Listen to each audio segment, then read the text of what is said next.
I should have kept my mouth shut.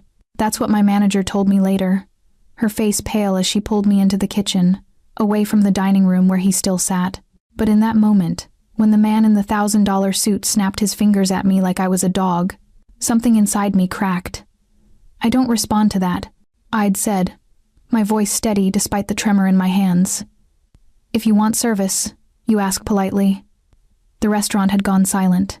Every waiter, every guest, every person in that overpriced Italian establishment on Fifth Avenue had stopped breathing. The 4 men at his table, all wearing similar dark suits, all with the same dangerous stillness, had stared at me like I'd just signed my own death warrant. But it was his reaction that should have terrified me. He'd simply looked up from his phone, those coal-black eyes finding mine with an intensity that made my stomach drop. His face was all sharp angles and brutal beauty, the kind of handsome that came with a warning label.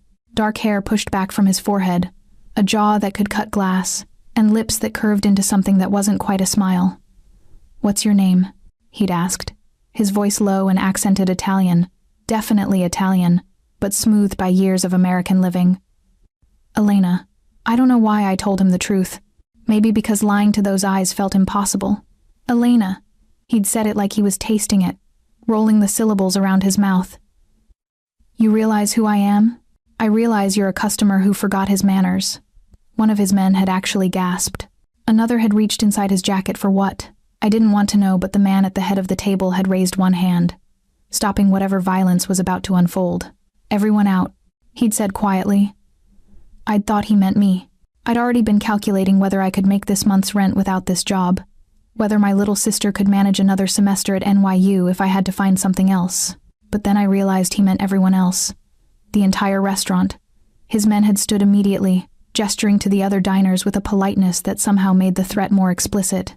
Within 5 minutes, Bella Notte had been emptied of everyone except the kitchen staff hiding in the back, my manager who'd locked herself in her office, and me, standing there with an order pad in my shaking hand, facing a man who'd just cleared out a restaurant with a single command. He'd leaned back in his chair, studying me with those unfathomable dark eyes. "Sit." "I'm working." "Not anymore. Sit down, Elena." I should have run. Should have thrown down my apron and walked straight out the door. Instead, I'd pulled out the chair across from him and sat, spine straight, meeting his gaze even as every instinct screamed that I was prey sitting down with a predator. "You're either incredibly brave or incredibly stupid," he'd said. "I'm neither. I'm just tired of men who think they can treat people like servants. I have servants. I treat them very well." He'd poured wine into 2 glasses, an expensive Barolo I'd served him earlier, and pushed one across the white tablecloth toward me. "You, though. You're something else." I hadn't touched the wine. "What do you want?" "To understand what makes a waitress risk her life for the sake of manners." I didn't risk my life. I just refused to be disrespected. "Elena." The way he said my name made it sound like a caress and a threat. "Do you know what men do to people who disrespect me?" My heart had been hammering against my ribs, but I'd kept my voice level. "I didn't disrespect you. I asked you to treat me like a human being. If that's disrespectful in your world, then your world is broken." For a long moment, he'd said nothing, just watched me with those calculating eyes, his fingers drumming once against the table. Then he'd smiled a real smile, not the dangerous curve from before, and it had transformed his entire face. "Dante Valentino," he'd said, extending his hand across the table. I'd recognized the name, of course. Everyone in New York knew the Valentino family. Old money and older sins, my grandmother used to say. They owned half the city and controlled the other half through means the newspapers only hinted at. I hadn't taken his hand. "I know who you are, and yet you still spoke to me like that. Would you prefer I lied, smiled and pretended it was fine?" "I'd prefer..." He'd stopped, tilted his head slightly. "Actually, no. I prefer exactly what you did. Do you know how long it's been since someone told me the truth? That sounds like a you problem." He'd laughed then, a genuine sound that had echoed through the empty restaurant. "Cristo, you're fearless." "I'm not. I'm terrified. But I'm more terrified of becoming someone who bows and scrapes just because you have money and power." Dante had leaned forward, elbows on the table, close enough that I could smell his cologne, something dark and expensive, cedar and leather. "What if I told you I could make your life very difficult, Elena? That I could ensure you never work in this city again? Then I'd move to another city. And if I told you I could make sure your sister Sophia, isn't it? Junior at NYU, studying art history? If I told you I could ensure her scholarships disappear? Ice had flooded my veins. He knew about Sophia. Had investigated me, or had people who did. In the space of one dinner service, this man had learned everything he needed to destroy my life. You'd threaten a college student to punish me for asking you to be polite? I would do far worse than that. His voice had dropped to barely a whisper. But I won't. Because you're right, Elena. I was rude. I snapped my fingers at you like you were nothing, and you deserved better. I'd stared at him, unable to process what I was hearing.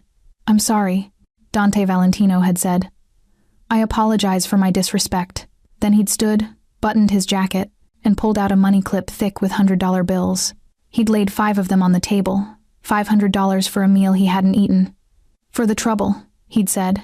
Then, as he'd walked toward the door, he'd paused and looked back. I'll be seeing you, Elena. That had been last night. This morning, I'd woken to pounding on my apartment door, and 2 men in suits informing me that Mr. Valentino requested my presence.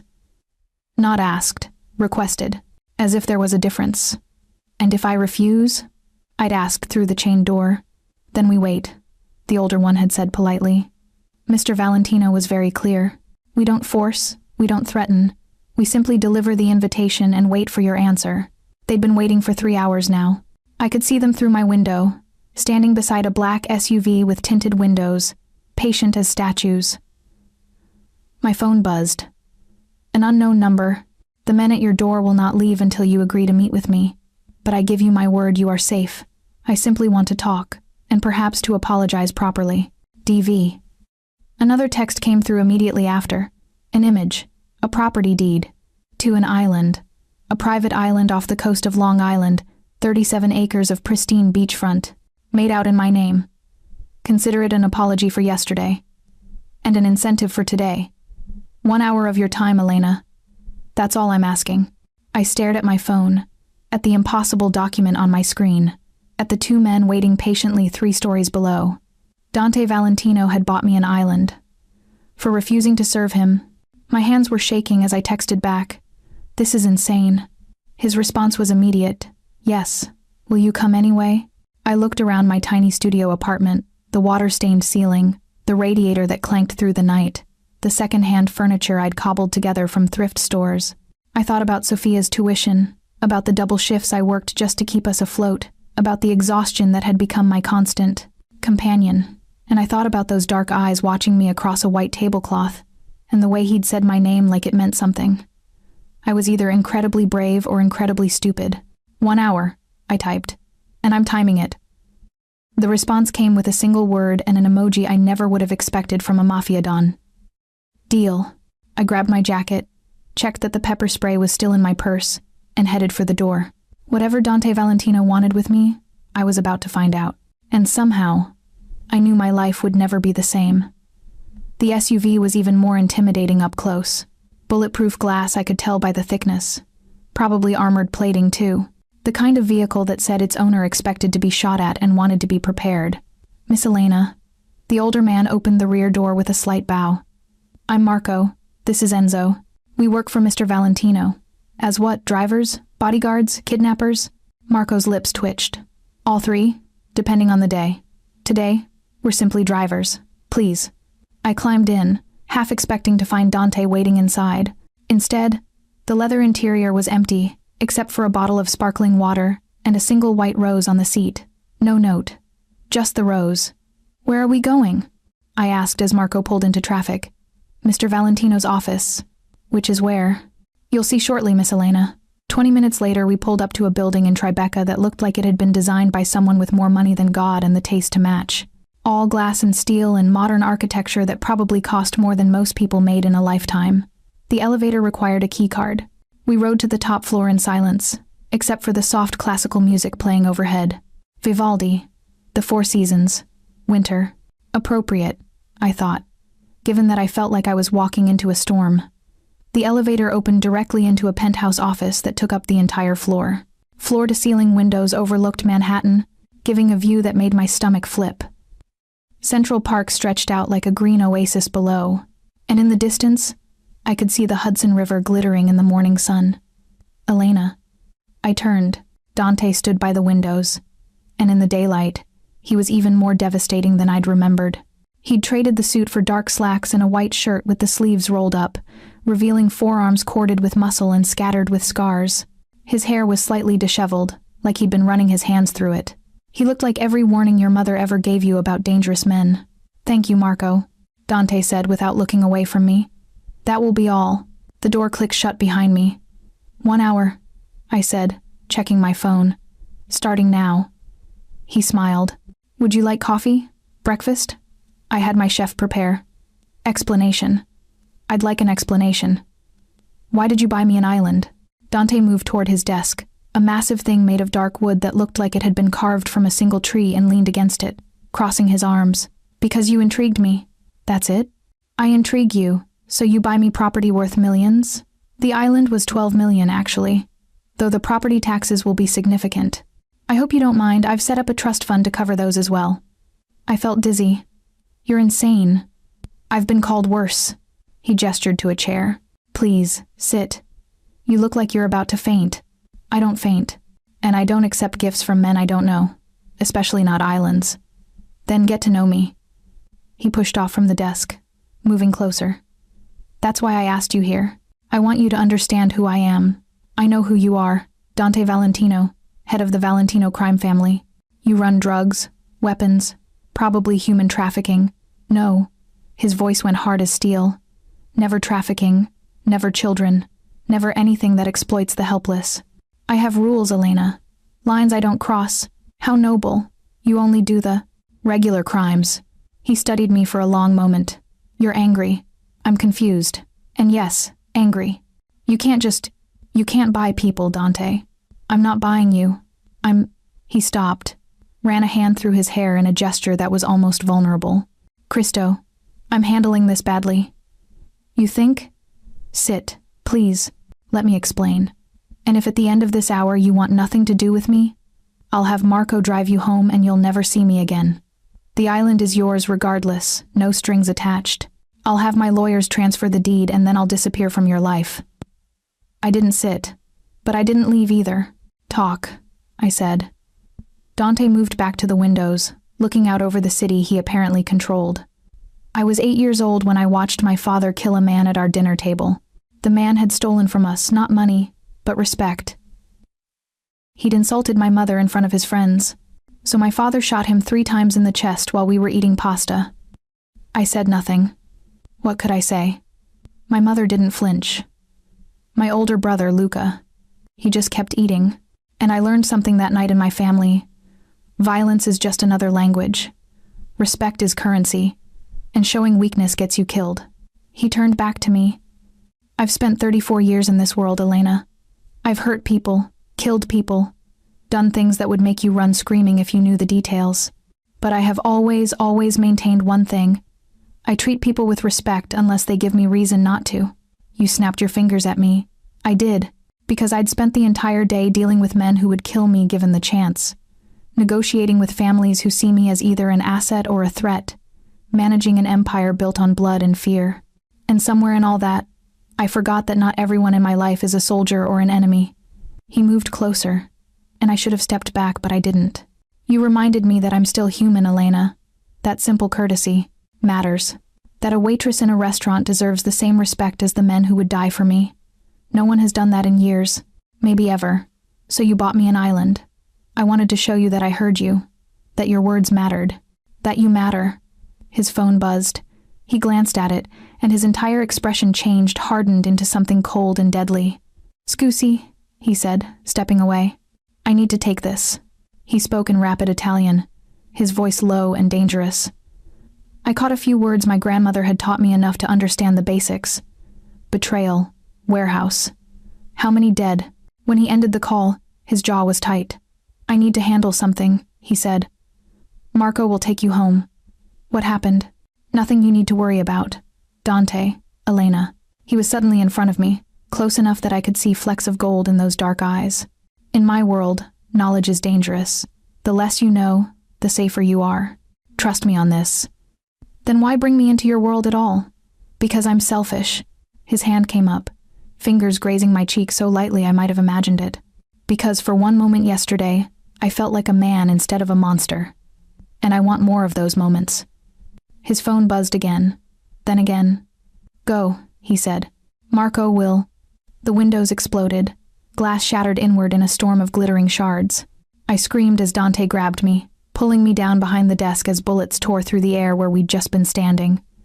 The sound was deafening crack, crack, crack, crack, impossibly loud and close. Stay down, Dante shouted. He had a gun in his hand. Where had he gotten a gun?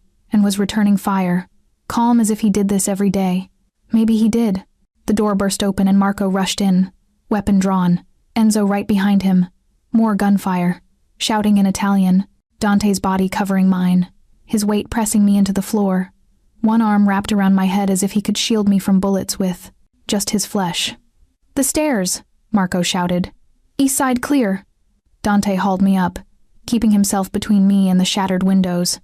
Move, move, move. We ran. Down a hallway I hadn't seen before, through a door marked emergency exit, into a concrete stairwell that echoed with our footsteps. Dante kept one hand locked around my wrist, pulling me after him, while Marco and Enzo brought up the rear. 20 floors. We ran 20 floors, and my lungs were burning, legs shaking, but Dante never let go. A black car was waiting in the underground garage, not the SUV from before. Something smaller and faster. Dante shoved me into the back seat and climbed in after me. Drive? He told the man behind the wheel. Route 7. We peeled out of the garage and into traffic, weaving between cars like they were standing still. I couldn't breathe, couldn't think, couldn't process what had just happened. Someone had just tried to kill us. Someone had shot at us with what sounded like a small army's worth of firepower, and Dante had shot back like it was routine. And now we were fleeing through Manhattan like this was an action movie, except it was real. It was real. It was real. Breathe, Elena. Dante's hands cupped my face, forcing me to look at him.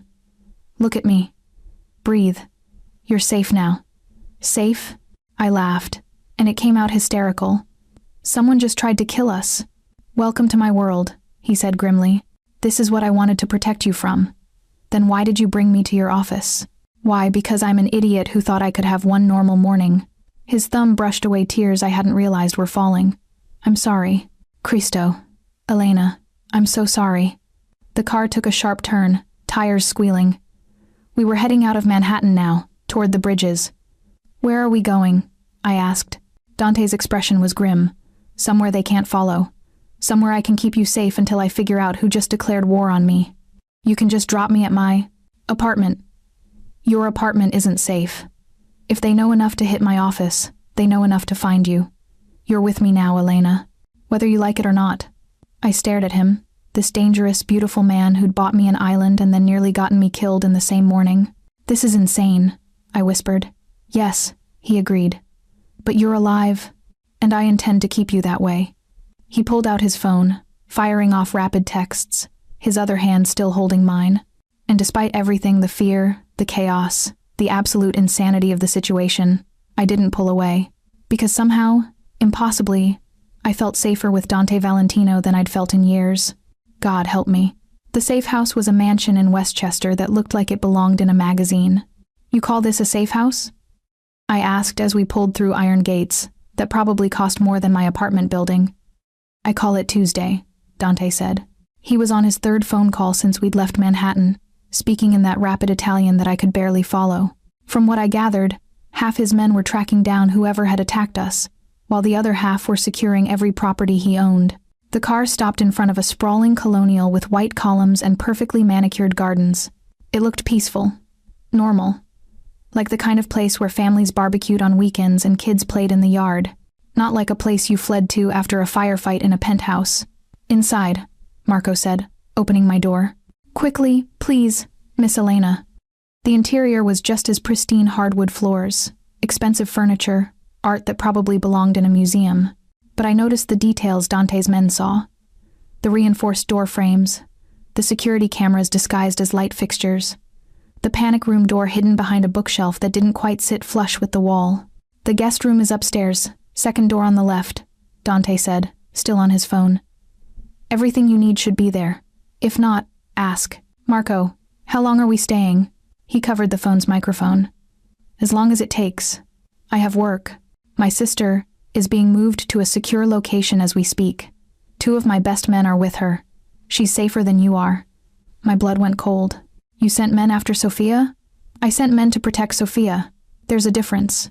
He held up one finger, give me a minute, and went back to his call.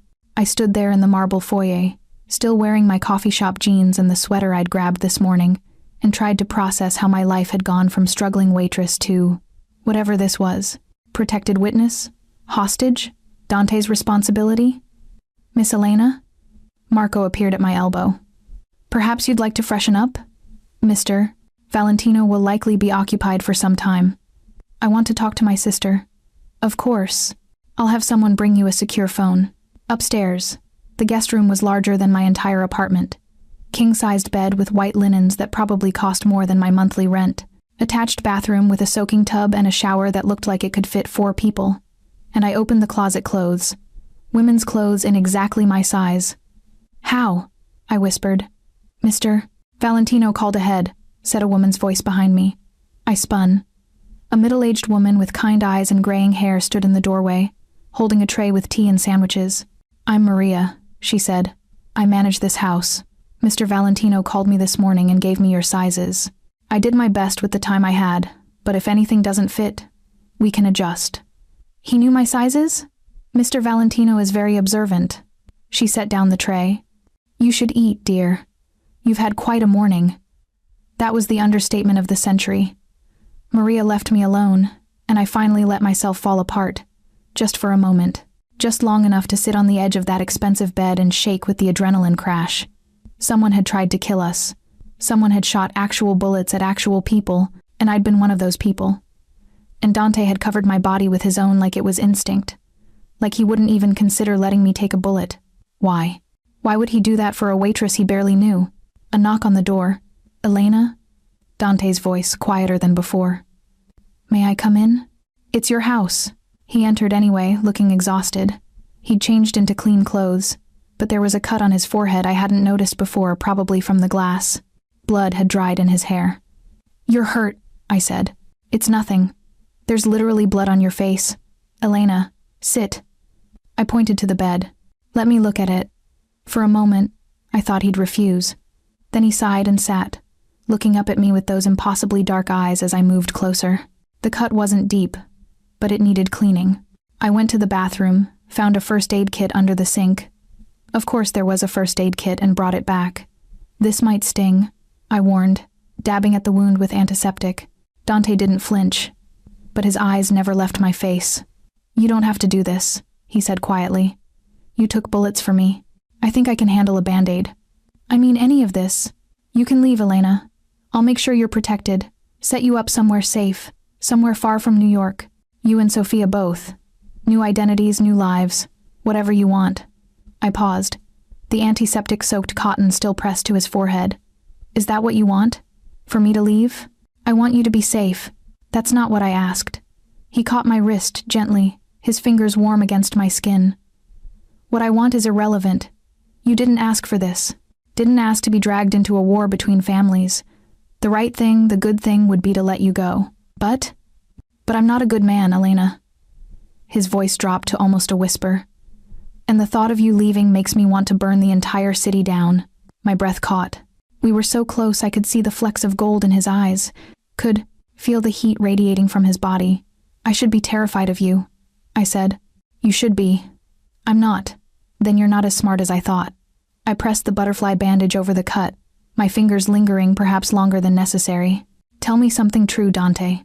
Something real. He was quiet for a long moment. Then, when I saw those windows explode, my first thought wasn't about me. It wasn't about my empire or my men or the war this would start. It was about you, about keeping you safe. I've known you for less than 24 hours, and already you've become the most important thing in my world. That terrifies me more than any enemy ever could. I should have stepped back, should have put distance between us. Instead, I found myself cupping his face, my thumb tracing the line of his jaw. I left my entire life behind today, I said. My apartment, my job, my routine. I got in a car with strangers and let them bring me to a strange place because you asked me to trust you. Do you know why? Why? Why? Because yesterday in that restaurant, I saw something in you. Something human beneath all the danger and power. And I stopped. Tried to find the right words. I want to see more of that. Even if it's stupid. Even if it's dangerous. Dante's hand came up to cover mine, pressing my palm against his cheek. His eyes closed for just a second, and he looked almost peaceful. You're going to destroy me, he murmured. Good. You can afford to lose a few pieces. He laughed a real laugh, surprised and genuine. Then his expression shifted, grew serious again. The people who attacked today, they were Sorrentino family. My oldest rivals. This means war, Elena. Real war. Blood and bodies and territory fights. It's going to get worse before it gets better. Then why keep me here? Why not send me away like you said? Because I'm selfish. He stood, and suddenly we were chest to chest, his hands resting lightly on my waist. Because I want you near me. Because when I'm with you, I remember what it feels like to be human instead of just the monster everyone expects. You're not a monster. I've killed 17 men, Elena, with my own hands. And that's not counting the ones I've ordered dead. What does that make me? I should have been horrified. Should have pulled away and demanded Marco take me home. Consequences be damned. Instead, I said, human. Flawed and dangerous and human. His forehead dropped to rest against mine. We stood like that for a moment, breathing the same air, existing in a bubble where the outside world couldn't reach. Then his phone buzzed, and buzzed again. Caso, he muttered. I'm sorry. I have to. I know. Go. He pulled back reluctantly, already reading his messages. His expression darkened. What? I asked. They found the shooters. Dead. All of them. Professional hit to clean up loose ends. He looked up at me. Whoever ordered this doesn't want to be found. What does that mean? It means someone very smart and very dangerous has decided I'm a problem. And they'll do anything to remove me, including hurting the people. He stopped, jaw tightening. The people around me. The people I care about. I heard in what he didn't say. Stay here, Dante said. Marco's posted outside your door. Don't leave this room without him. Understand? Dante, promise me. His hands gripped my shoulders, urgent and fierce. Promise me you won't take any chances. I promise. He kissed my forehead quick and almost chaste, and then he was gone, taking the warmth with him. I sank onto the bed, my fingers touching the spot where his lips had been. 24 hours ago, I'd been a waitress worried about rent and my sister's tuition.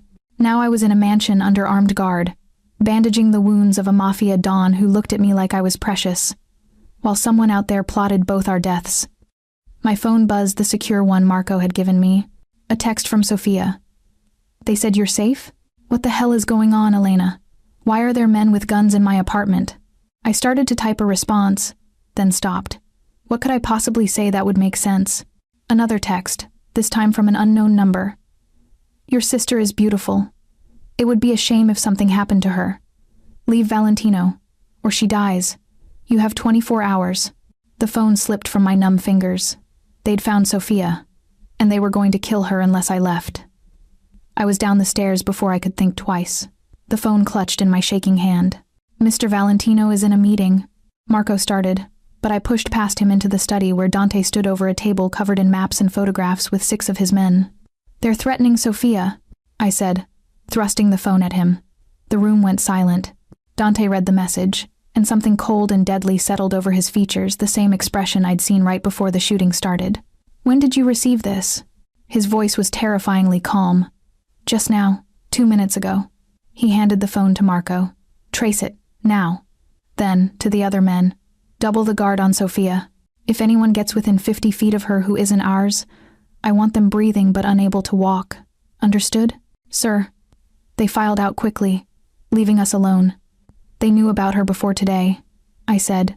The words felt like shards of glass in my throat. You said you sent men to protect her because of the attack.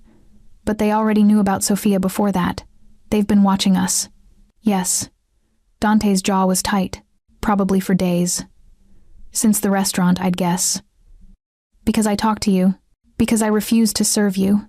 And you noticed me. And now my sister's going to die. No. He was in front of me in 2 strides, hands gripping my arms. Elena, listen to me. Sofia is not going to die. I have 20 men surrounding her building right now. She's safer than the president. The text said. The text was meant to scare you, to make you run. They want to isolate me, remove anyone I might care about, and then strike when I'm vulnerable. His thumb traced my cheekbone. But you're not going anywhere. Neither is Sophia. Maybe I should. Maybe if I leave, they'll kill you both anyway. His bluntness was like a slap. Elena, these people don't make deals. They don't have honor. If you walk away, you become a loose end they'll eliminate. The only way you and Sophia survive this is if you stay under my protection. How can you be sure? Because I know how they think. I've been them. He released me, moving to pour 2 glasses of whiskey from a crystal decanter. Before my father died, I did terrible things to protect this family. I threatened children to get to their parents, burned businesses, destroyed lives. I know exactly what they're capable of because I've done it all myself. He handed me a glass. I didn't drink it. Are you trying to scare me? I asked. I'm trying to be honest. He downed his own whiskey in one swallow. You wanted to know who I am? This is who I am. A man who's killed and threatened and destroyed, all in the name of power. The only difference between me and them is that I've learned when to stop. They haven't. I set down the glass. I need to see Sophia. That's not safe. I don't care. Someone just threatened to kill my baby sister. I need to see her, touch her, know she's okay. Please, Dante. He studied me for a long moment. Then he pulled out his phone. Have Sophia brought here. Full escort, 3 cars, changing routes, and sweep the building again if there's a tracker or surveillance. I want it found. He ended the call and looked at me. She'll be here in an hour. Thank you. Don't thank me yet. She's going to have questions you won't want to answer. He wasn't wrong. When Sophia arrived flanked by 4 very large, very armed men, she took one look at me, one look at the mansion, and said, What the actual hell, Elena? Language, I said, automatically. Language? Language? There are men with guns who pulled me out of my apartment and drove me here in an actual motorcade, and you're worried about my language? She was beautiful. My sister all long dark hair and dramatic eyes, and the kind of sharp intelligence that had earned her a full scholarship to NYU. She was also furious. I can explain. Please do. Because right now, the only explanation I can think of is that you've somehow gotten involved with... She spotted Dante in the doorway and her eyes widened. Holy shit. Is that Dante Valentino? You know him? I asked. Everyone knows him. He's in the papers like every other week. Rich, dangerous, probably criminal. She looked between us. Oh my God. Elena, tell me you're not involved with Dante Valentino. It's complicated, I said. Complicated? He's a mobster. Technically, I prefer businessman with diverse interests, Dante said mildly. And you must be Sophia. Your sister has told me a great deal about you. My sister knows a mobster well enough to talk about me. What is happening? I pulled her into the study and closed the door, leaving Dante's men outside. Okay, I know this is weird. Weird? Elena, this is insane. I know. But listen, someone threatened you. Sent me a text saying they'd kill you if I didn't leave Dante. That's why you're here. That's why there are men with guns. Because you're in danger. Sophia's face drained of color. What? I showed her the text. Watched her read it once, twice, 3 times. This is because of him? Her voice shook. Someone wants to kill me because you know him? I'm sorry. I'm so sorry. I never thought. How long have you even known him? 2 days. 2 days? Elena, have you lost your mind? Maybe I had. Probably I had.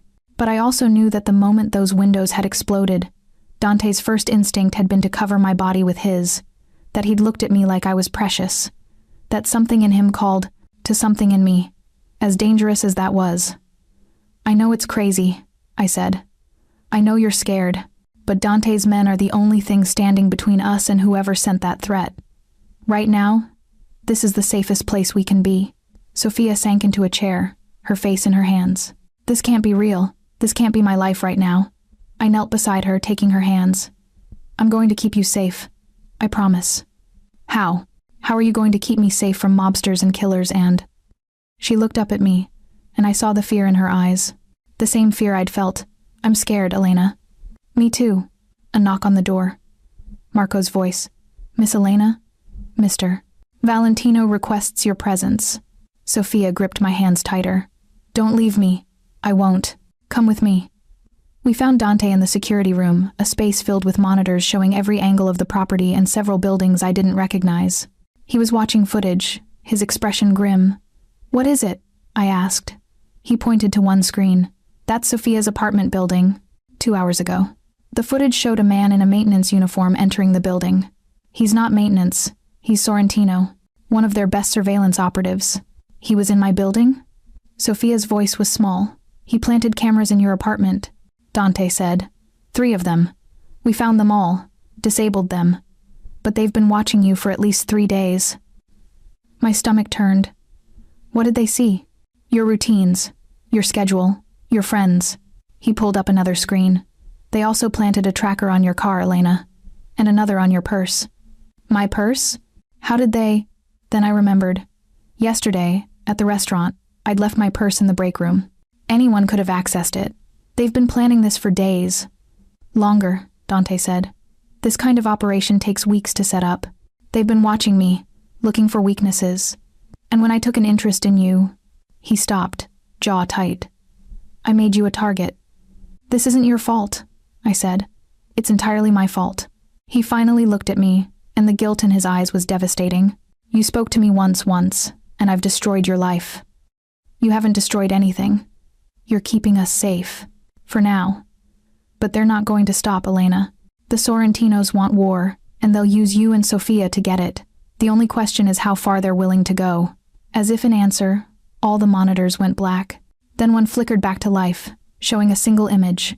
A photograph of Sophia walking across the NYU campus. Red crosshairs digitally superimposed over her head. A message appeared below. 24 hours. Then the girl dies. Sophia made a small, terrified sound. I pulled her close, but my own hands were shaking. Dante was already on his phone, barking orders. Lock down the property. No one in or out without my direct authorization. Bring in everyone I want, 50 men here within the hour. And find out how they breached our security system. He ended the call and turned to us. They've made their move. Now we make ours. What does that mean? I asked. It means we end this. His expression was cold, lethal. I'm going to find out exactly who's behind this threat, and I'm going to remove them. Permanently. You mean kill them? Sophia said. Yes. No hesitation. No apology.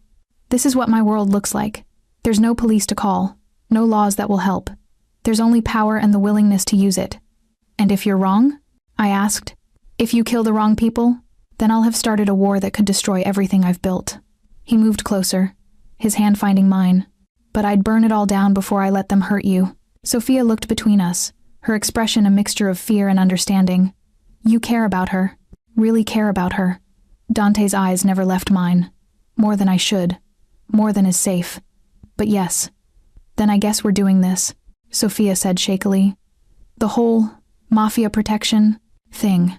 Welcome to the family, Dante said with a grim smile. Marco will show you to your room. You should rest while you can. After Sophia left reluctantly, looking back at me 3 times, I turned to Dante. What now? I asked. Now I go to war. He cupped my face, his touch gentle despite the violence in his eyes. And you stay here, where you're safe. For how long? As long as it takes. His thumb traced my lower lip, and the tenderness of the gesture contrasted sharply with the deadly intent in his voice. Don't do anything stupid, I whispered. Stupid is my specialty. He kissed my forehead. Stay safe, Elena. I'll be back before dawn. Then he was gone, leaving me in a mansion surrounded by armed guards, my sister terrified in the room upstairs, and a countdown ticking toward violence I couldn't prevent. 24 hours until someone tried to kill Sophia, and Dante Valentino was going to make sure they regretted the threat. I just hoped we'd all survive what came next. Dante didn't return before dawn. I stayed up all night, watching the sunrise from the guest room window, listening to the guards change shifts, checking my phone every 5 minutes for a message that never came. Sophia had finally fallen asleep around 3, exhausted by fear. But I couldn't sleep. Couldn't stop seeing those red crosshairs over my sister's face. Couldn't stop wondering if Dante was alive. At 6:47 a.m., I heard vehicles on the gravel drive. I was downstairs before Marco could stop me, bursting through the front door to see 3 black SUVs pulling up. Dante emerged from the second vehicle, and relief hit me so hard I almost stumbled. He was covered in blood, splattered across his white shirt, staining his hands, streaked across his jaw. "Cristo, Elena, I told you to stay inside," he started, but I was already moving, crossing the distance between us and throwing my arms around him despite the blood. "You're alive," I breathed against his chest. His arms came around me, tight and fierce. "I told you I'd come back. You're covered in blood. None of it's mine." Somehow that should have horrified me more than it did. Instead, I just held him tighter. "It's done," he said quietly. "The immediate threat, at least. The men watching Sophia, the ones who breached our security, they're gone. Gone meaning dead." He pulled back to look at me, and there was no apology in his eyes. "I told you I'd end this. I should have been repulsed. Should have seen the blood and the coldness and recognized him for what he was, a killer, a monster, everything my grandmother had warned me about. Instead, I just felt grateful. Grateful he was alive. Grateful Sophia was safe. Grateful he'd come back to me. "You should shower," I said, touching the blood on his jaw. "Get cleaned up. Elena, I'm not going anywhere. I'll be here when you're done." Something shifted in his expression, surprise, maybe, or relief. He nodded and headed inside, his men following. I stood in the driveway as the sun rose higher, trying to process the fact that I'd just held a man covered in blood and felt nothing but relief. What was I becoming? When Dante emerged an hour later, he looked more human. Clean clothes, wet hair, the blood washed away, but the darkness still lingered in his eyes. "We need to talk," he said. "My office." His office in this mansion was smaller than the penthouse, but no less impressive floor-to-ceiling bookshelves. A desk that looked antique, leather chairs that probably cost more than a car. He closed the door behind us and poured 2 glasses of whiskey despite the early hour. "Drink," he said. "You're going to need it." I took the glass. "What happened last night?" I found the Sorrentino underboss who'd ordered the surveillance. He was a man named Vittorio Carbone, very good at what he did, which was finding people's weaknesses and exploiting them.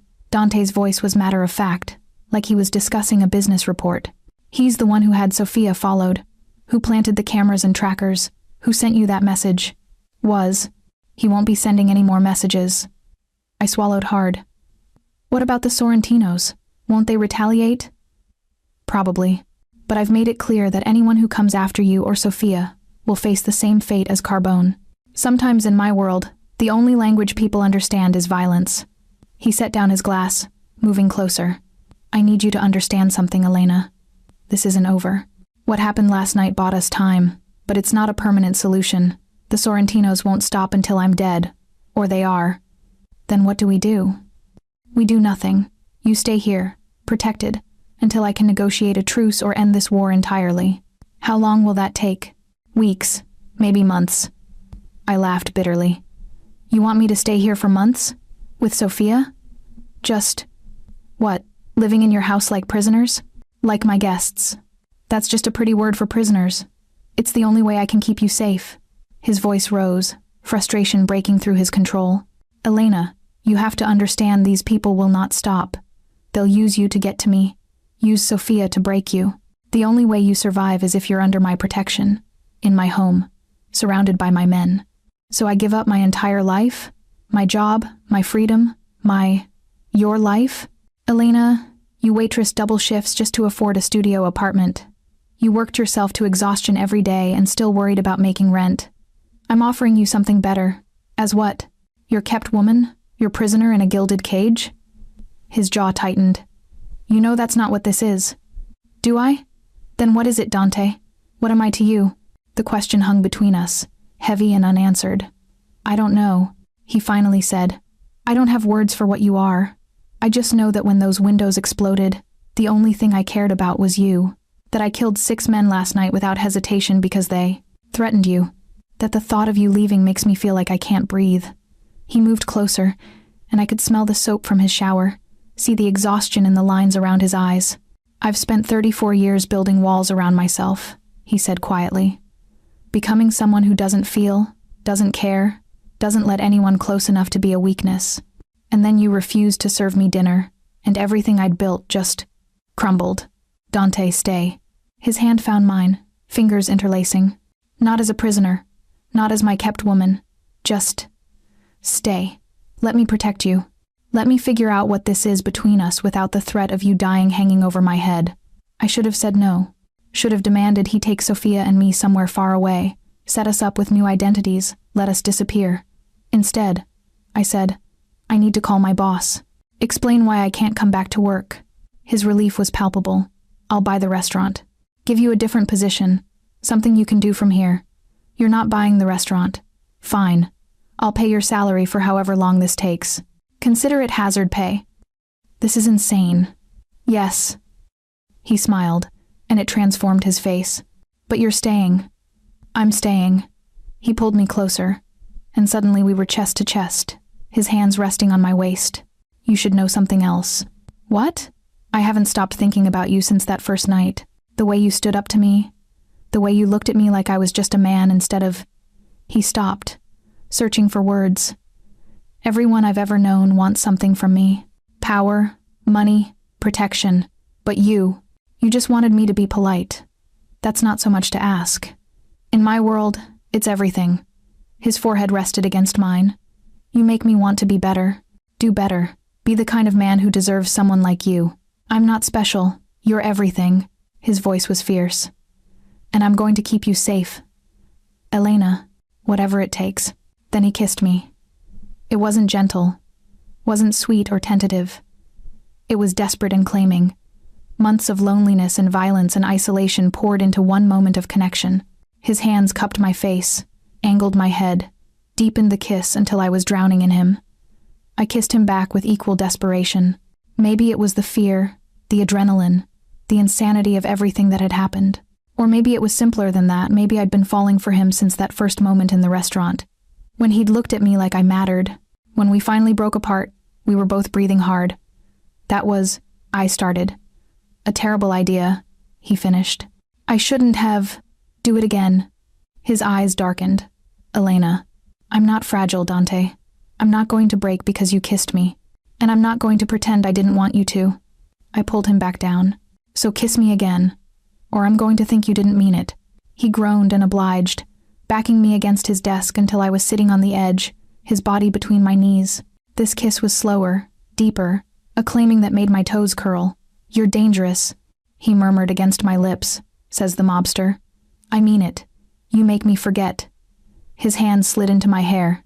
You make me forget who I am, what I am. Good. Maybe you should forget more often. We kissed until I lost track of time, until the world outside that room disappeared, and there was only his mouth on mine. His hands gentle despite their capacity for violence. The way he said my name like a prayer. When his phone buzzed again and again, insistent, he finally pulled away with a curse. I have to take this, he said, his voice rough. I know. He kissed my forehead, my cheeks, my lips one more time. This isn't over. Good. After he left, I sat on his desk for a long moment, my fingers touching my lips, trying to process everything I was feeling. Fear, desire, guilt, hope. And beneath it all, the terrifying realization that I was falling for Dante Valentino, the man who'd bought me an island, covered my body with his during a firefight, and killed for me without hesitation. The man who kissed me like I was precious, and looked at me like I was his salvation. My phone buzzed, a text from Sophia. I saw him come in covered in blood. Are you okay? I typed back. I'm fine. He's fine. We're safe. Are you falling for him? I stared at the message for a long time before answering. Yes, Elena. Be careful. Men like that don't love. They possess. Maybe she was right. Maybe I was making a terrible mistake, confusing protection with affection, adrenaline with attraction. But when I closed my eyes, all I could see was Dante's face as he'd kissed me. The way he'd looked at me like I was the only thing in his world that mattered. And I thought, maybe possession didn't sound so bad, if it came with those kisses. 3 days passed in strange domesticity. Sophia and I fell into a routine in the mansion breakfast with Dante when he was there, which wasn't often. Afternoons spent reading or walking the gardens under the watchful eyes of guards. Evenings watching movies in the home theater or playing cards in the study. It was surreal, this mix of luxury and captivity, of safety and constant surveillance.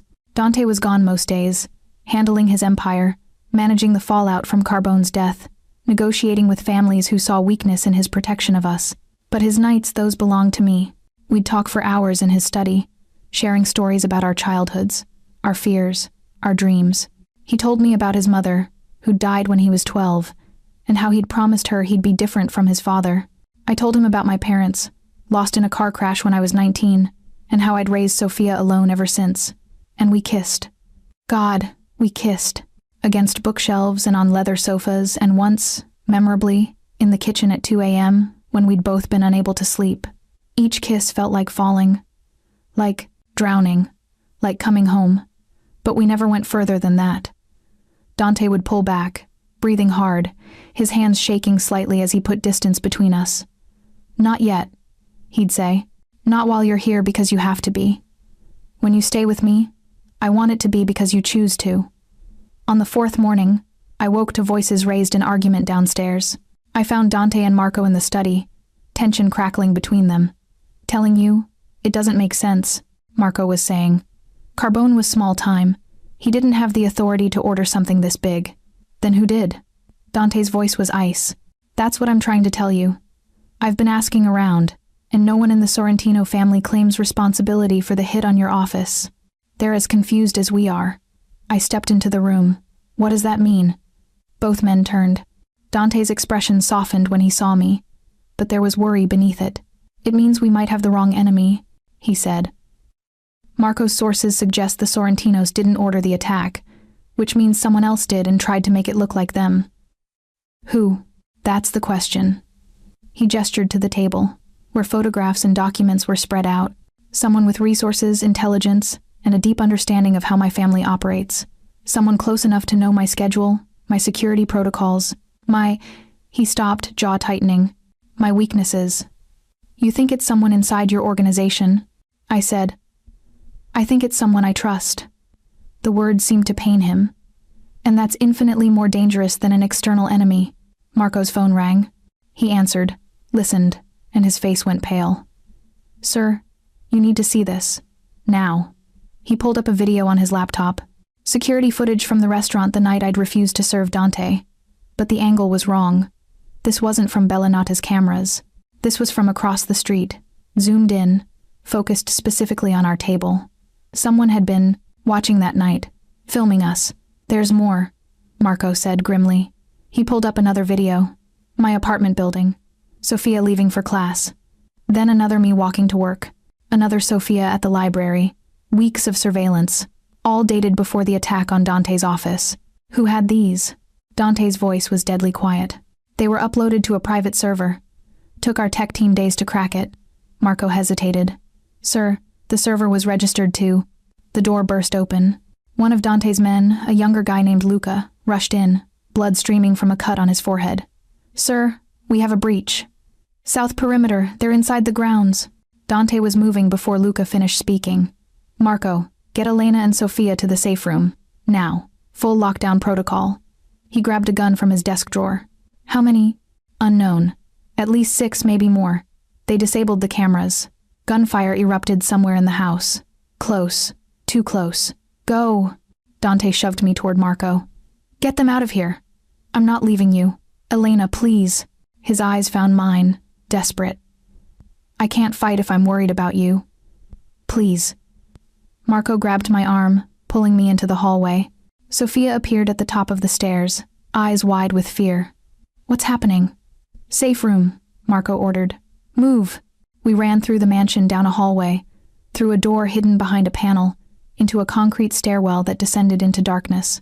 Behind us, I could hear shouting, more gunfire, the sounds of chaos. The safe room was actually a bunker reinforced walls, multiple monitors showing security feeds, enough supplies to last weeks. Marco sealed the door behind us, the heavy locks engaging with a series of metallic clanks. "Stay here," he said. "Don't open this door for anyone except me or Mr. Valentino. Understood?" "Where are you going?" Sophia asked. "To help." He checked his weapon. "You're safe here. Nothing gets through that door." Then he was gone, and Sophia and I were, alone in the bunker, watching the monitors as Dante's men fought invaders through the mansion. I found Dante on one of the screens in the entrance hall, moving with lethal precision, dropping attackers with controlled bursts of gunfire. He looked like a different person. Not the man who'd kissed me tenderly, but the Mafia Don who'd built an empire on violence. Elena. Sophia grabbed my arm. Look at this monitor. She pointed to a screen showing the south lawn. A man stood there, arms crossed, watching the mansion.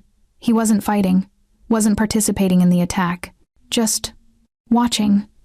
Who is that? I asked. The image was grainy, but there was something familiar about his stance, his build. The camera zoomed in automatically, focusing on his face. My blood went cold. It was Marco. But Marco had just left us to go help Dante. So, who was the man on the lawn? Elena, Sophia whispered. If Marco's out there, who did we just let seal us in? The lights went out. Emergency power kicked in a second later, bathing everything in red. And then I heard footsteps in the bunker, coming from behind us, from the direction Marco had gone. A voice in the darkness, cultured and cold. Did you really think I'd make the safe room actually safe? Not Marco's voice. Someone else's. Sophia and I backed against the wall as a figure emerged from the shadows. A man in his 50s, distinguished looking, wearing an expensive suit despite the violence above. Hello, Elena, he said. I've been looking forward to meeting you properly. My name is Giovanni Valentino. He smiled. Dante's uncle, and the person who's going to kill you both. The door we'd entered through the one Marco had sealed suddenly opened. Real Marco stumbled through, bleeding from his shoulder, 3 other men with guns behind him. Sir, I'm sorry, Marco gasped. They were already inside. I know. Giovanni's smile widened. I let them in. How else was I supposed to get past my nephew's legendary security? Your family, I said, my voice shaking. Why would you do this? Because Dante has forgotten what this family is built on. Power, fear, respect. Giovanni moved closer. He's gone soft, wasting time and resources on a waitress and her sister, making himself weak. And weak leaders die, Miss Elena, along with everyone they try to protect. On the monitors, I could see Dante still fighting. He didn't know his own uncle was the betrayer, the threat, the enemy we'd been searching for. He'll kill you for this, I said. He'll try. But first, he'll watch you die. Then your sister. Then every single person he's ever cared about. And when he's broken, truly broken, then I'll take what's mine. Giovanni pulled out a gun. I'd apologize, but we both know you understand. This is just business. He raised the weapon, pointing it at my chest. And I realized we were going to die in this bunker, while Dante fought an army above, and he'd never know his own family had betrayed him. Sophia grabbed my hand, squeezed tight. I love you, she whispered. I love you too. Giovanni's finger tightened on the trigger. A gunshot rang out, but I wasn't hit. Giovanni staggered, a bloom of red spreading across his white shirt. He looked down in confusion, then back up at Marco, who'd somehow gotten a gun despite his injuries, and had just shot his actual boss to save us. Run! Marco shouted, firing at the other men. Go, go, go! We ran. The bunker erupted into chaos. Sophia and I bolted through the door Marco had entered from not the main entrance but some kind of service tunnel I hadn't known existed. Behind us, gunfire echoed off concrete walls as Marco held off Giovanni's men. This way! Sophia pulled me right at a junction. I explored yesterday, this leads to the garage. You explored the secret bunker tunnels? I was bored. We burst into the garage 3 floors underground, filled with expensive cars and, more importantly, an exit ramp. But, between us and freedom stood 2 of Giovanni's men, weapons raised. Stop right there, one said. I was still holding the gun Marco had pressed into my hands as we'd run. I'd never fired a weapon in my life. Didn't know if it was even loaded. I raised it anyway, hands shaking. Let us pass. The man laughed. You don't even know how to hold that properly. He was right. The gun felt foreign in my grip, heavy and wrong. But I thought about Dante upstairs, fighting an army while his uncle betrayed him. Thought about Marco bleeding in that bunker, buying us time with his life. Thought about the life Sophia and I could have if we just made it out of this garage. My hands steadied. Maybe not, I said. But I'm willing to learn. The elevator dinged. All of us turned. The doors opened to reveal Dante, covered in blood and fury, his weapon raised. He took in the scene instantly, me and Sophia, the 2 gunmen, the standoff. Step away from them, he said, his voice arctic. Now. Boss Mr. Valentino, we were just... The first gunman started. You were just working for my uncle. I know, Marco radioed me. Dante's eyes found mine across the garage. Are you hurt? No. Sophia? I'm okay, my sister said, though her voice shook. Good. Dante's gaze never left the gunman. You have 3 seconds to drop your weapons and tell me everything you know about Giovanni's plan. 3, 2. They dropped their guns. He's planning to kill you, the first one said quickly. Tonight. During the meeting with the Sorrentino family, he's arranged for assassins to be in the building, disguised as servers. You walk in, you don't walk out. And then? Then he takes over. Claims you died in the war with the Sorrentinos, frames them for your death, uses it to unite the other families against them. Dante's jaw tightened. How many families are with him? 2 for sure. Maybe 3. He's been working on this for months, boss. Since before. The man's eyes flicked to me. Since before. You met her. This wasn't about Elena. Realization dawned on Dante's face. She was just the excuse. The thing he could point to and say I was distracted. Weak. But he'd already been planning this. Yes, sir. Where is he now? He was in the bunker, but... He's gone, I said. Marco shot him. But he was still alive when we ran. Dante was already moving, gesturing for his men, the loyal ones, the ones who'd survived the attack above, to follow. Lock these 2 up. I want them alive for questioning. And someone get Marco medical attention. Now.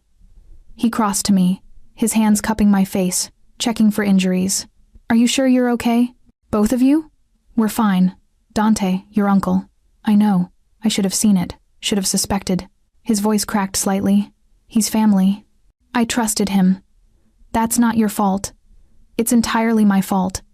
I brought you into this world, Elena. You and Sophia. If anything had happened to you. But it didn't. We're alive. Marco saved us. Marco's a good man. Dante pulled me close, just for a moment, his forehead resting against mine. I'm sorry. For all of this. For later, I interrupted. Right now, you need to stop your uncle. Stop his plan. Can you? His eyes hardened. Oh, I'm going to do more than stop it. I'm going to end it. Permanently. He pulled back, already issuing orders into his phone. Cancel the Sorrentino meeting. Lock down every property I own. And find Giovanni. I want him breathing, barely, in front of me within the hour. Sophia and I were escorted back upstairs. The real Marco, bandaged and pale but alive, insisted on guarding us himself. The mansion was a war zone. Bullet holes in walls, shattered glass, blood on marble floors. Dante's men were securing the perimeter, removing bodies, both his and Giovanni's. How many? I asked Marco quietly. Dead? 8 of ours, 15 of theirs. 23 people dead. Because of a power struggle, a betrayal, a family torn apart by greed. What happens now? Sophia asked. Now? Marco's smile was grim. Now Mr. Valentino reminds everyone why you don't cross the Valentino family. Why you don't betray him. Why... He stopped, searching for words. Why he's still alive after 34 years in this business. They found Giovanni an hour later, hiding in a warehouse by the docks. Dante's men dragged him back to the mansion, threw him at Dante's feet in the study. I watched from the doorway. Dante had tried to make me leave, but I'd refused. I needed to see this. Needed to understand the world I was choosing to be part of. Giovanni was bloody, beaten, but still defiant. You don't have the balls to kill me, he spat. I'm family. You stopped being family the moment you threatened her. Dante's voice was quiet, terrifying in its control. You tried to kill Elena and Sophia. You betrayed me to the families. You murdered 8 of my men. Give me one reason I shouldn't put a bullet in your head right now. Because you're weak. Because you've gone soft over a girl. Giovanni laughed, the sound bitter. Look at you, the great Dante Valentino, brought to his knees by a waitress. Your father would be ashamed. My father, Dante said coldly, was a monster. He built this family on fear and blood and cruelty. And yes, I've followed in his footsteps. I've killed, threatened, destroyed. But I've also tried to be something more. Something better. Because my mother asked me to be. Because his eyes found mine across the room. Because someone reminded me that respect and courtesy matter. That how you treat people defines who you are. He raised his weapon, pressing it to Giovanni's forehead. You're right about one thing, Uncle. I am weak. Weak enough to care about people. Weak enough to want something more than just power and fear. Weak enough to love. His finger tensed on the trigger. Dante. My voice. Quiet but clear. Don't. He didn't lower the gun. He tried to kill you. I know. And he should pay for that. But not like this. Not execution. Not. I moved into the room, ignoring Marco's protest. Not turning you into your father, Elena. If you kill him in cold blood, he wins. Because he'll have proven his point. That you're just another monster. Just another violent man in a violent world. I stopped beside him. Be better than that. Be the man who apologized for being rude. Who bought me an island because he wanted to show respect. Who covered my body with his when bullets flew. Dante's hand shook. Just slightly. But enough. He lowered the gun. You're going to wish I'd killed you, he told Giovanni. Because what comes next is worse. I'm turning you over to the commission. Every family, every boss, every underboss will know you're a traitor. That you broke omertà, betrayed your blood. And they'll decide your fate.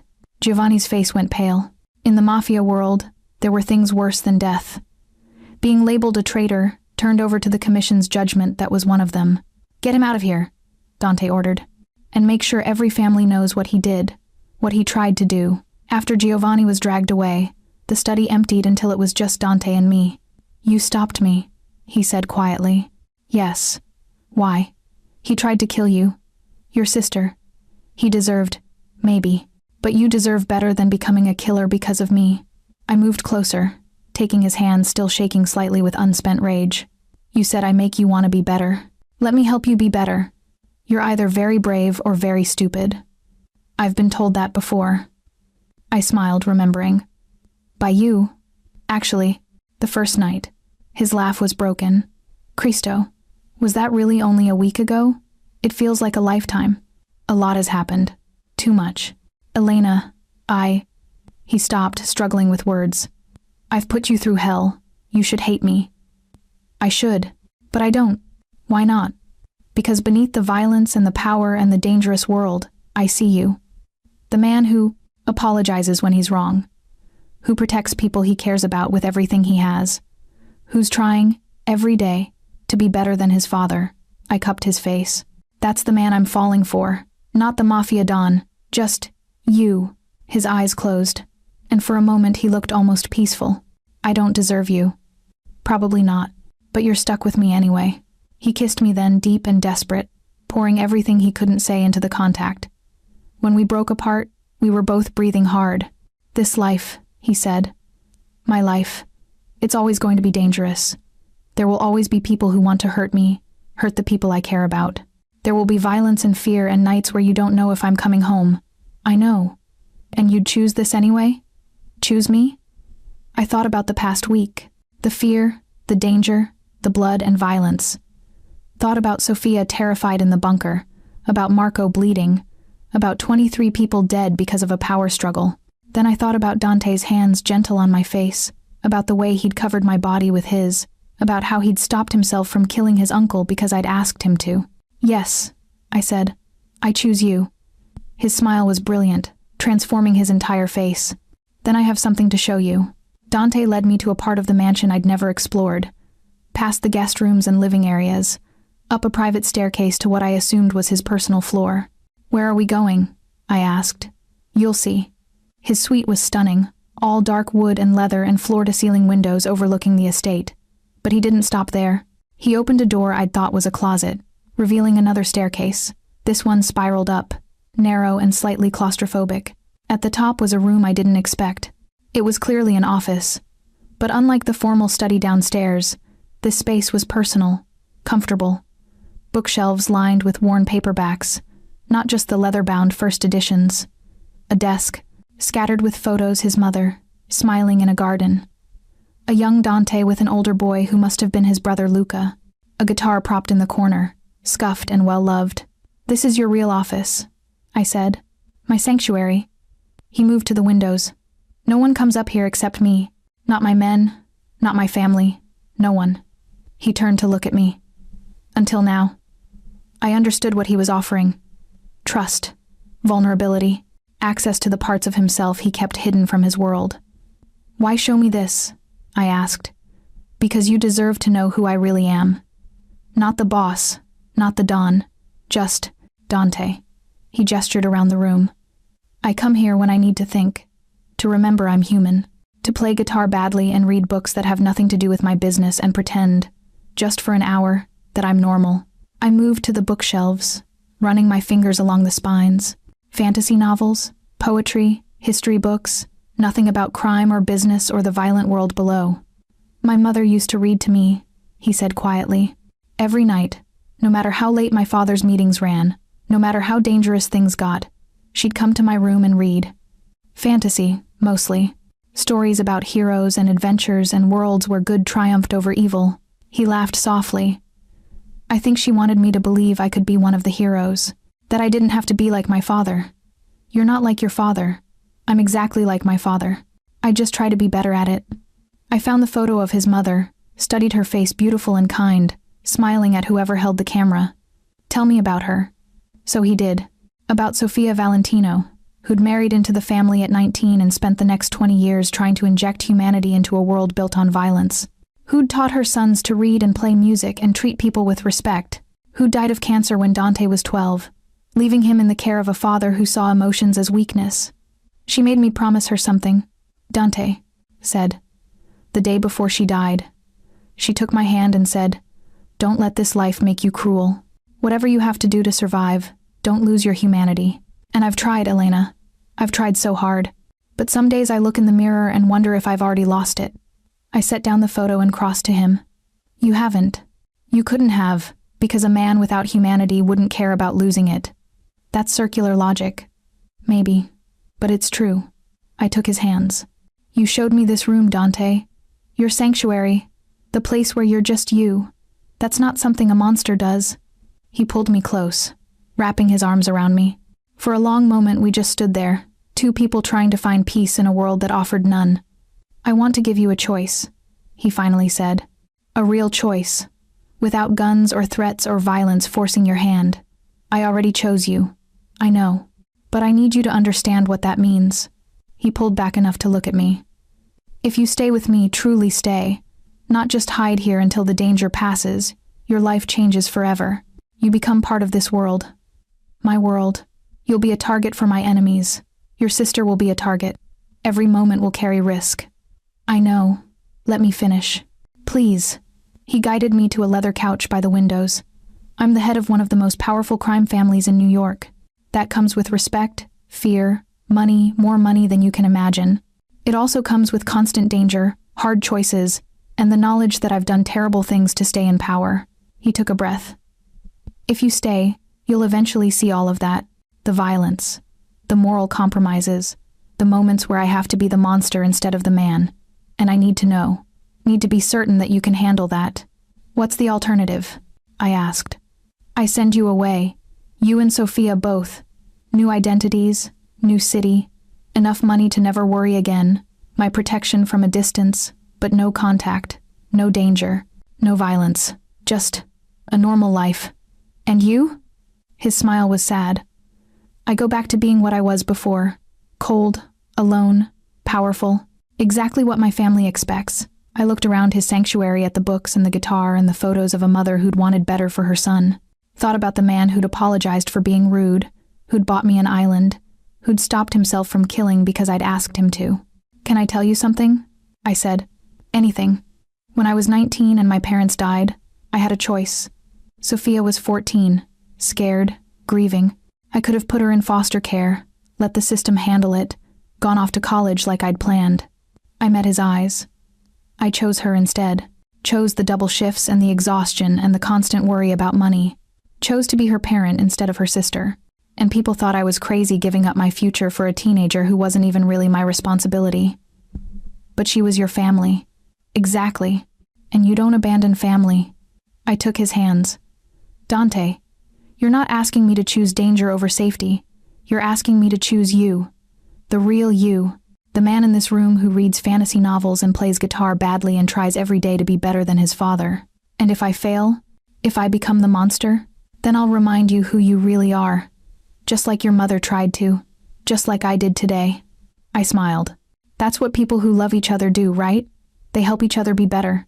His breath caught. Love? Yes. Love. I'm in love with you, Dante Valentino. With the good and the bad, the violence and the gentleness, the mob boss and the man. All of it. All of you. Elena, so my choice is this. I stay. Sophia stays, if she wants to, and I'll let her make that decision herself. We become part of your world, with all the danger and craziness that entails. And you... I pulled him closer. You let me love you. Let me be your sanctuary, the way this room is. Let me help you be the man your mother wanted you to be. For a long moment he just stared at me, his dark eyes shining with something that might have been tears. I don't deserve you, he finally said. We've established that. But I'm yours anyway. He kissed me then, and this time there was no holding back. No pulling away. No hesitation.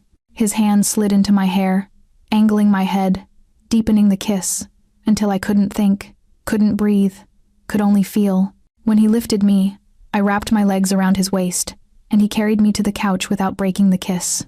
We fell together onto the leather, a tangle of limbs and breathless laughter and whispered confessions. I love you, he said against my lips. Cristo, Elena. I love you so much it terrifies me. Good. You should be terrified. I'm very scary when I want to be. He laughed and kissed me again, and the world outside, the violence, the danger, the blood faded away until there was only this. Two people choosing each other despite everything that said they shouldn't. Later, wrapped in his arms as the sun set over the estate, I whispered, "What happens now? Now?"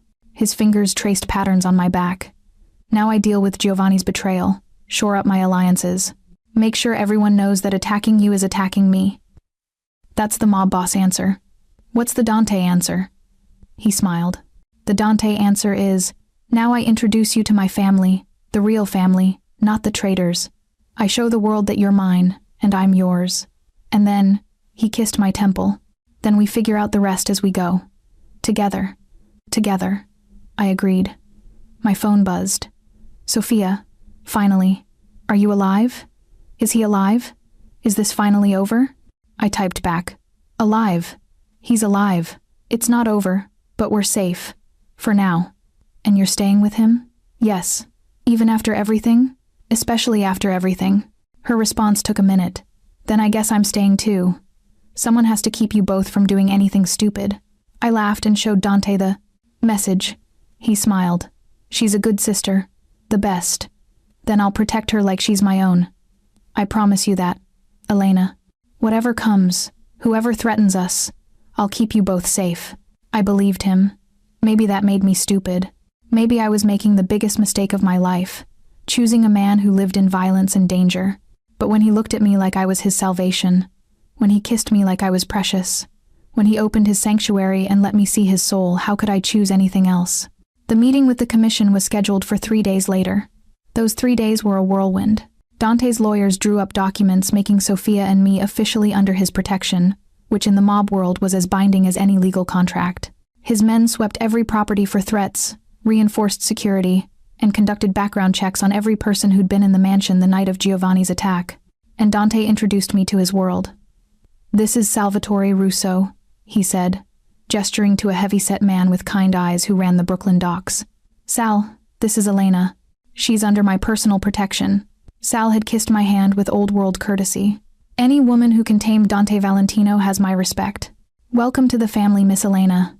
There were others, Angela Moretti, who controlled most of the city's restaurants, Frank DeLuca, who managed the construction unions, each one powerful in their own right, each one deferring to Dante with a respect that was clearly earned, not demanded. They like you, I observed after the fourth such introduction. They fear me, Dante corrected. But yes, some of them like me too. I'm fair, as long as they follow the rules. I don't demand more than they can give, and I protect my people. He pulled me close. The way I'll protect you. Sophia, meanwhile, was adapting in her own way. She'd formed an unlikely friendship with Marco, who taught her basic self-defense in the mansion's gym. If you're staying in this world, Marco told her, as I watched from the doorway, you need to know how to protect yourself. Mr. Valentino's men can't be everywhere at once.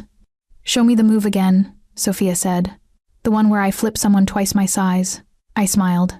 My little sister, learning to fight from a mobster. Our lives had gotten so strange. The night before the commission meeting, Dante found me in the library. The room had become my refuge, filled with books and comfortable chairs and windows overlooking the gardens. Can't sleep? He asked. Too much on my mind. I set down the novel I'd been pretending to read. Tomorrow's going to be bad, isn't it? Probably. He sat beside me, pulling me against his chest. The commission will want to see Giovanni punished. They'll expect me to be the one to do it. You mean kill him? Yes. But you gave him to them. Doesn't that count? It buys him time. But eventually, they'll demand blood. That's how this world works, Elena. Blood for betrayal. Death for treachery. I was quiet for a moment. Could you do it? Could you kill your own uncle? I don't know. His hand found mine, fingers interlacing. A week ago, I wouldn't have hesitated. But you've changed something in me. Made me question things I never questioned before. I don't want to change you. You already have, and I'm grateful for it. He kissed the top of my head. Whatever happens tomorrow, whatever they demand, I need you to know that I'm doing this for us. For the future we could have, if I can just survive long enough to build it. What kind of future? The kind where we wake up together. Where I take you to that island I bought you, yes. It's still yours, and we spend weekends away from this madness. Where Sophia finishes college and finds someone worthy of her, and I walk her down the aisle because I've become the big brother she never had. His voice grew softer. Where maybe, someday, there's a little girl with your eyes and my stubbornness, and I get to read her fantasy stories the way my mother read to me. Where I'm not just the mob boss, the killer, the monster. Where I'm just Dante. You're Dante. Tears pricked my eyes. I want that future too. Then help me survive tomorrow. How? Be there. In the room. The commission usually forbids outsiders, but I'm invoking an old rule, the right to have your family present for judgment. You and Sophia, if she's willing. He stopped, struggling with the words. I need to look at you and remember what I'm fighting for. We'll be there, I promised. The next morning, we dressed for war. Dante in a black suit that cost more than a car, looking every inch the dangerous man he was. Sophia in a simple dress, her hair pulled back, her expression determined. And me in a dark blue dress that Dante's stylist had selected, elegant, respectful, and subtly armored with lightweight protective panels sewn into the fabric. Just in case, Dante had said when I'd questioned it. I'm not taking any chances with you. The commission met in a neutral location, an old restaurant in Little Italy that had been closed for renovations for the past decade. In reality, it was where the city's major crime families gathered to settle disputes, make alliances, and render judgment. We arrived in a convoy of 6 vehicles. Dante's men formed a protective circle as we entered. But once inside, it was just the 3 of us. Dante, Sophia, and me. The main dining room had been converted into a tribunal. A long table sat at the front, with 5 chairs for the 5 family heads who made up the commission. Below them, rows of seats for witnesses and interested parties. And in the center, on his knees with his hands bound, was Giovanni. He looked terrible, beaten, bloody, broken. But when he saw us enter, his eyes filled with hate. You brought her here? He spat at Dante. You bring a civilian to commission business? She's family, Dante said coldly. Which is more than I can say for you. The commission members arrived. Don Salvatore Russo, whom I'd met. Don Angela Moretti. Don Frank De Luca, and 2 others, Don Vincent Caruso and Don Maria Battaglia, both older, both radiating the kind of power that came from decades of survival in this world. We are here, Don Caruso intoned, to judge the actions of Giovanni Valentino, accused of betraying his family, attempting to murder his nephew, and breaking omerta. How does the accused answer these charges? I did what needed to be done, Giovanni said. Dante has grown weak, soft. He protects civilians, wastes resources on sentiment, forgets what we are. I acted to save the family. You acted to seize power, Dante interrupted. You hired assassins, planted surveillance, turned my own men against me. And when that failed, you tried to murder the woman I love and her sister. That's not saving the family, that's destroying it. The woman you love. Giovanni laughed bitterly. You see, he admits it. He's compromised by emotion, by attachment. That makes him weak. Enough. Don Moretti's voice cut through the room. We've heard the evidence. Dante Valentino, you have the right to speak on your own behalf. Dante stood. I won't defend my choices. Yes, I care about Elena. Yes, I've protected her and her sister. But that doesn't make me weak. It makes me human. And humanity, respecting people, treating them with dignity, remembering that we're more than just criminals, that's what separates us from animals. He moved to stand beside Giovanni, looking down at his uncle. You say I'm soft? I've killed more men than you ever commanded, built more power than you ever dreamed of. I've survived attempts on my life, wars with rival families, betrayals from people I trusted, and I've done it all while maintaining the respect of the people I lead. Not through fear, but through fairness. Through strength, yes, but also through honor. His voice grew harder. You broke that honor. You betrayed me, tried to murder innocence, and used the family name to justify your own ambition. So yes, I brought Elena here. I want you to see what you tried to destroy. I want the commission to see what I'm willing to die protecting. He turned to face the 5 Dons. Giovanni deserves death. That's the traditional punishment for betrayal. But I'm asking for something different. I'm asking you to exile him. Strip him of the family name, his resources, his protection. Let him live, but as nothing, as no one.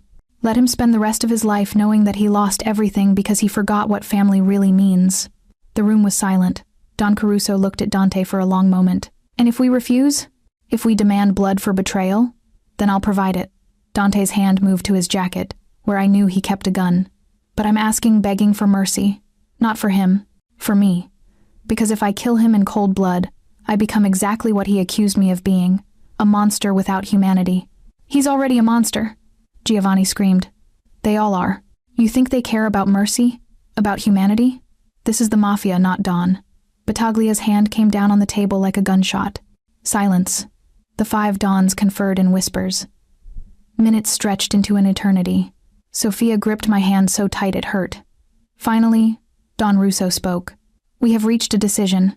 Giovanni Valentino, for the crimes of betrayal, attempted murder, and breaking omertà, you are hereby stripped of the Valentino name. Your assets are forfeit. Your protection is revoked. You are exiled from New York, and all territories controlled by this commission. If you are seen within city limits after sunset tonight, you will be killed on sight. Do you understand? Giovanni's face crumbled. No, you can't. I'm family. I'm Valentino. Not anymore, Dante said quietly. You're nothing. They dragged Giovanni away, still screaming protests. And then it was over. The commission members approached Dante, each one shaking his hand, acknowledging his mercy and his strength. You chose well, Don Moretti told me as she passed. He's a good man, beneath the dangerous exterior. Treat him well, Miss Elena. I will. I promised. Outside, Dante's men formed up around us for the drive back. But before we reached the cars, Dante pulled me aside into a small courtyard behind the restaurant. You survived your first commission meeting, he said. I didn't do anything except sit there. You did everything. You were there. You reminded me what I'm fighting for. He cupped my face. Elena, I need to ask you something.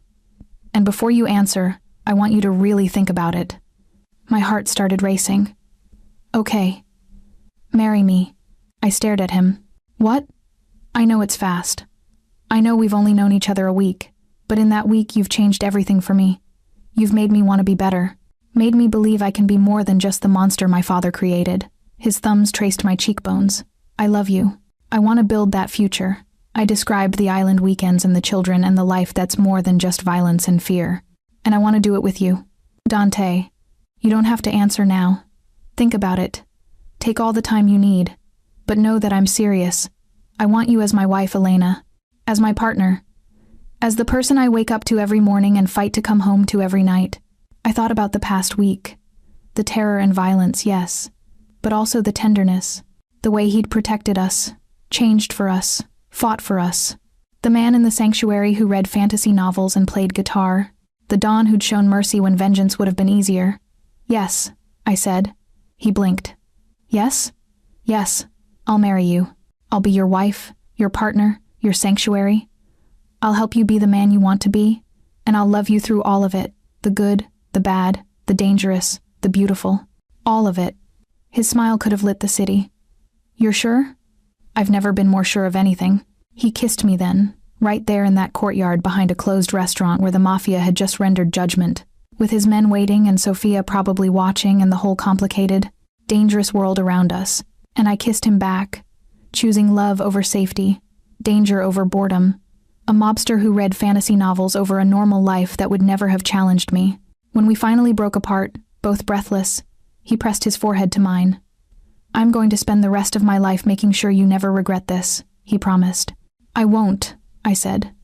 But you're definitely taking me to that island for our honeymoon. He laughed, genuine and free. Deal. 3 months later, I stood on a private beach on the island Dante had bought me, wearing a simple white dress and no shoes, watching the sun set over the Atlantic. You look beautiful, Sophia said, adjusting the small wreath of flowers in my hair. Happy, really happy. I am. And it was true. Despite everything, the danger, the adjustments, the whole insane situation, I was happier than I'd ever been. The wedding was small, just Sophia, Dante's remaining loyal family members, Marco, who'd recovered fully and become one of my closest friends, and a handful of Dante's most trusted people. No press, no fanfare, no massive ceremony, just 2 people promising to love each other, standing on a beach with the waves as witness. Ready? Sophia asked. So ready. She walked me down the sand to where Dante waited, looking devastating in a black suit with his feet bare and his hair slightly ruffled by the wind. When he saw me, his face transformed, the dangerous dawn disappearing to reveal just the man who loved me. The ceremony was simple. No priest, we'd chosen a civil celebrant who didn't ask questions about Dante's business. Just vows and promises, and the exchange of simple gold bands. I promise to protect you, Dante said, sliding the ring onto my finger. To cherish you. To be the man you see when you look at me, the one who's trying to be better every day. To build a life with you that's more than just survival. And to love you, Elena, with everything I am, for as long as I breathe. I promise to love you, I said, my voice thick with emotion. Through the danger and the peace, the violence and the tenderness. To be your sanctuary and your strength. To remind you who you are when the world tries to make you forget. And to choose you, Dante, every single day, for the rest of our lives.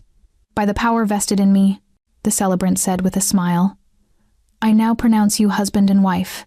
Dante kissed me as the sun touched the horizon, painting everything gold and red. His hands cupped my face tenderly, and when we broke apart, there were tears on his cheeks. My wife, he whispered. Cristo, Elena, my wife. Your wife, I agreed. Forever. The reception was on the beach, torches lit as darkness fell. Music from speakers hidden in the dunes, food prepared by a chef who'd been sworn to secrecy. We danced on the sand, laughed with our small group of loved ones, and celebrated not just a wedding but survival. To the happy couple, Marco toasted, raising his glass. Who proved that even in our world, love can win. To love winning? Everyone echoed. Later, when the party had wound down and Sophia had retired to the island's guest house with promises not to interrupt us, Dante and I walked the beach alone. What are you thinking? I asked, watching the moonlight on the water. That a month ago, I was alone. Powerful. Yes. Wealthy. Respected. But alone. And now, he pulled me close. Now I have you. A wife who sees me, really sees me, and loves me anyway. A sister-in-law who's become the sibling I always wanted. A future that's more than just violence and power. Any regrets? Not a single one. He kissed my temple. Well, maybe one. What? That I wasted so many years being the monster instead of the man. That I didn't meet you sooner. We met exactly when we were supposed to, I said. Any earlier, and I might not have been brave enough to refuse to serve you. Any later, and you might not have been ready to be the man who apologized. You're very wise for a waitress. Former waitress, I corrected. I'm a mob wife now. He laughed and spun me in the sand, both of us giddy with champagne and happiness and the sheer impossibility of how we'd gotten here. What happens now? I asked as we settled on the beach. His arms around me, both of us watching the stars. Now we figure it out together. The business will always be there. I can't just walk away from a century of family legacy. But I'm making changes. Legitimate businesses, legal operations, slowly transitioning away from the violence. He squeezed me gently. It'll take years, maybe decades. But I want to build something Sophia's future children can be proud of. Something our children can inherit without the blood. Our children? If you want them? If you're willing to bring kids into this world. I thought about a little girl with Dante's eyes and my stubbornness. About a boy who'd grow up knowing his father was trying to be better. About the risks and the dangers, yes, but also the love and protection and the chance to break the cycle. I want them, I said. Someday, when the world is a little safer, a little saner. But yes, I want them. His hand found my stomach, resting there gently. I'll make the world safer. For you, for them, for all of us. That's my promise, Elena. I'll spend the rest of my life making sure our family is protected and our future is secure. I believe you. We sat in comfortable silence, listening to the waves, breathing in salt air, existing in this perfect moment of peace. My phone buzzed. Sophia, I know you said not to interrupt, but Mom and Dad would have loved him. Would have loved seeing you this happy. Just thought you should know. Now go enjoy your wedding night. I'm going to bed. Love you. Tears sprang to my eyes. I showed the message to Dante. She's right, I said. They would have loved you. The real you, not the reputation. I wish I could have met them, asked for their blessing. They'd have given it. My father always said the measure of a man isn't what he's done, but what he does next. You're choosing to be better, Dante. That's all they'd care about. He kissed me soft and sweet and full of promise. Come on, let's go inside. I want to start our forever properly. The island house was beautiful, all white walls and open windows and the sound of the ocean. Dante carried me over the threshold despite my laughing protests, then set me down gently in a bedroom that overlooked the water. Mrs. Valentino, he said, helping me out of the dress with careful hands. My wife, my love, my salvation. Mr. Valentino, I replied, running my hands over his chest. My husband, my protector, my choice. We made love slowly, tenderly, celebrating not just the wedding but everything we'd survived to get here. The danger and the fear, the violence and the mercy, the moments we'd chosen each other when choosing safety would have been easier. Afterward, wrapped in his arms with moonlight streaming through the windows, I thought about the life ahead. The challenges, yes, there would always be threats, always be people who wanted to hurt us, always be the shadow of his world hanging over our happiness. But there would also be mornings like this, waking up beside him, afternoons teaching Sophia's future children to build sandcastles on this beach, evenings in Dante's sanctuary, reading books, and playing guitar, and being simply, beautifully human. I love you, I whispered into the darkness. I love you, he murmured back, already half asleep. My brave, foolish, perfect wife. I smiled and let myself drift off, secure in his arms, safe on our island, ready for whatever future we'd build together. Because yes, I'd chosen danger over safety, a mobster over a normal life, but I'd also chosen love. Real love, flawed and complicated and sometimes terrifying, but real. And that, I thought as sleep claimed me, was worth everything.